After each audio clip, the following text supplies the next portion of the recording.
Hello my dear friends, hello my dear student. नमस्कार विद्यार्थी मित्रांनो. मला नेहमी काही पालकांचे किंवा विद्यार्थ्यांचे प्रश्न असतात. सर, शेवटच्या काही दिवसात विद्यार्थ्यांनी दिवसाच्या अभ्यासाचं नियोजन कशा पद्धतीने करावं, काय नेमकं त्यांनी केलं पाहिजे? दिवसाला 24 तास असतात. मी नेहमी म्हणतो की विद्यार्थ्याने शेवटच्या काही दिवसात जेव्हा शाळांना सुट्टी लागतात त्यावेळेस 12-12.5 तास विद्यार्थ्यांनी अभ्यास केलाच पाहिजे. मग ते 12.5 तास म्हणजे केवळ लिखाण का? ते 12.5 तास म्हणजे केवळ उजळणी का? मग नेमकं त्याचं प्लॅन कसा बनवायचा किंवा शेवटच्या 20-25 दिवसामध्ये विद्यार्थ्यांनी काय केलं पाहिजे?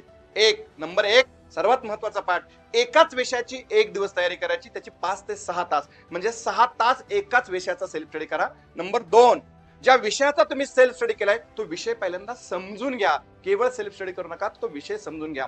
नंबर तीन, ज्या विषयाचा सेल्फ स्टडी केलाय, जो विषय तुम्ही समजून घेतलाय त्याच विषयाचा 2 किंवा 3 तास, जर 40 मार्कांचा असेल तर 2 तास, जर 80 मार्काचा पेपर असेल तर 3 तास कंपल्सरी लेखी सराव करा. विद्यार्थी मित्रांनो, परीक्षेच्या शेवटच्या दिवसापर्यंत तुम्ही सराव परीक्षेचे पेपर किंवा सराव पेपर हे सोडवलेच पाहिजे.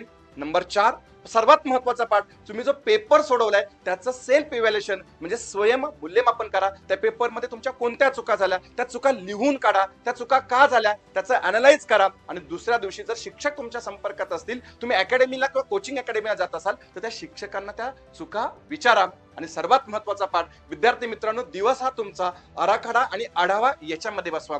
दिवसाच्या सुरुवातीला मी आज काय करणार याचा आराखडा बनवा आणि दिवसाची सांगता आज दिवसभर मी काय केलं याचा आढावा घेऊन करा. म्हणजेच काय तर रोज 5 तास सेल्फ स्टडी करा. रोज 2 किंवा 3 तास पेपर सोडवा. नंबर 3, सेल्फ इव्हॅल्युएशन करा. नंबर 4, त्या चुका तुम्ही काय केल्या त्या चुका टाळा. आणि 5, शिक्षकांची मदत घ्या.